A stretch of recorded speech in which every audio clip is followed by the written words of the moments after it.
నేను మా వదిన సొంటన్నం చేస్తున్నాము. పాతకాలం రోజుల్లో సొంటన్నం ఇది. ముందుగా అయితే సొంటి గింజని పొడి పొడిగా చేసుకుందాం. పొడి చేసుకొని బాగా ఎండబెట్టుకోవాలా. అమ్మా భవానీ లోకాల నేలే ఓంకార రూపమమ్మ. మనం నలుపుకున్న సొంటి గింజ ఒక అరగంట సేపు ఎండబెట్టుకోవాలా. ఇప్పుడు ఈ చెట్టుకున్న జామాకులు కోసుకోవాలా.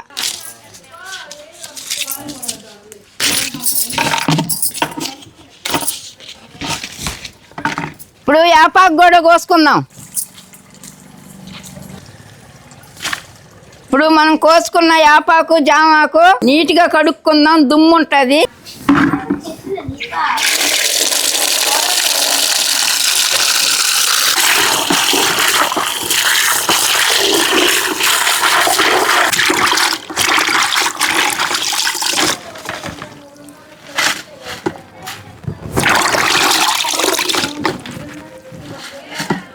ఈ దబర్లు అయితే 2.5 కేజీ అన్నం వండుకుందాం.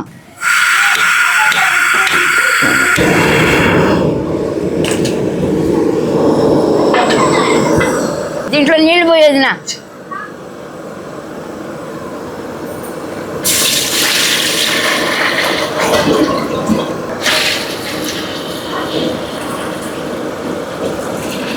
ఇప్పుడు బాగా వేసేది వెళ్ళాలా. అవ్వా అవ్వా రామ్మ పావని. అవ్వా ఏం చేస్తున్నారు అవ్వా?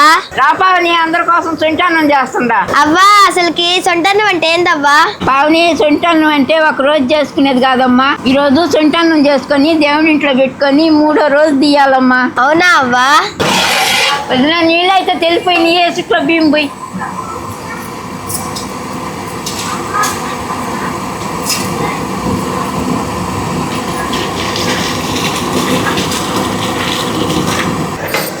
పొంగ అయితే వచ్చేసింది, వంట తగ్గించుకుందాం.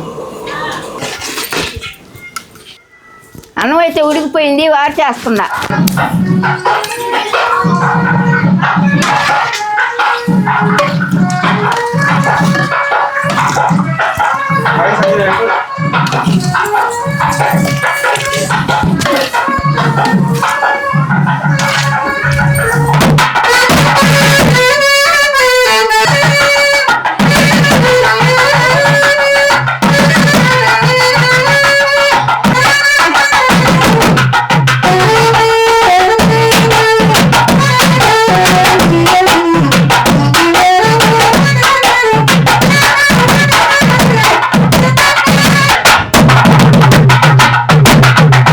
ఈ సొంటన్నం చేసే లోపల మా అల్లుడు మేళం వాయించేసాడు. ఇప్పుడు గుడ్డ పరుచుకోవాలా.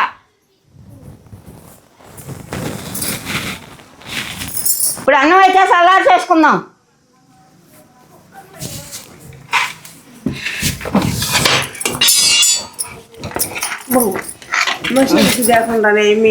ఇప్పుడు అన్నం బాగా చల్లార్చుకోవాలా. అన్నం అయితే చల్లారిపోయింది, సొంటి పొడి చల్లుకుందాం. ఇప్పుడు సొంటి పొడి బాగా అన్నంలో కలిసేదాకా కలుపుకోవాలా.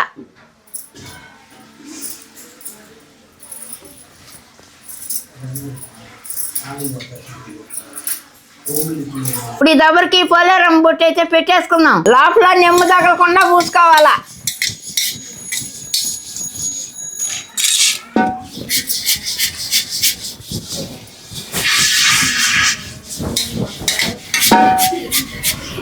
మనం నీట్గా కడుక్కున్న జామాకులు ఇప్పుడు దబర్లు అయితే పెట్టేద్దాం.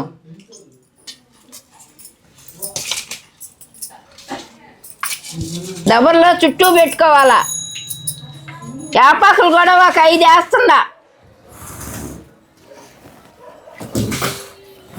ఇప్పుడు అన్నం దబర్లు అయితే పెట్టేసుకుందాం. పోలేరవ్వ బాగా వచ్చి పోలేరవ్వ.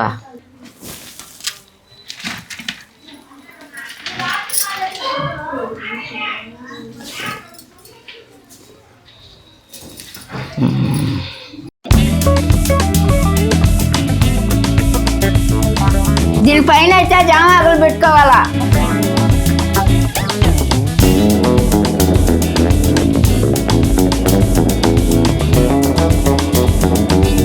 ఇప్పుడు ఒక 5 యాపాకులు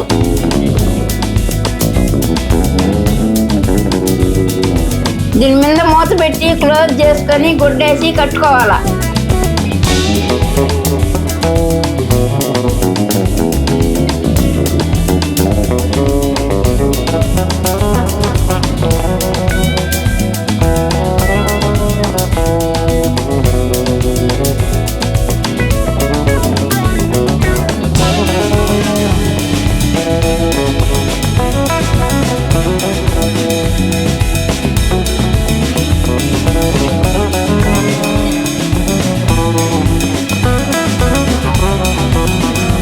ఈ ఆపమాల అయితే దబర్ చుట్టూ కట్టేద్దాం.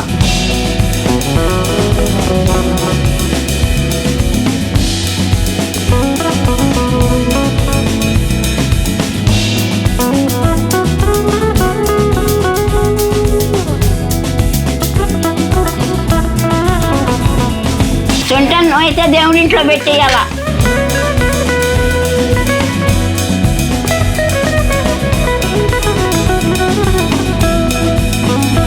కాళ్ళు తగులుతుందని దబర్లో పెడుతున్నాం. చాలా నిష్ఠగా ఉండాలా.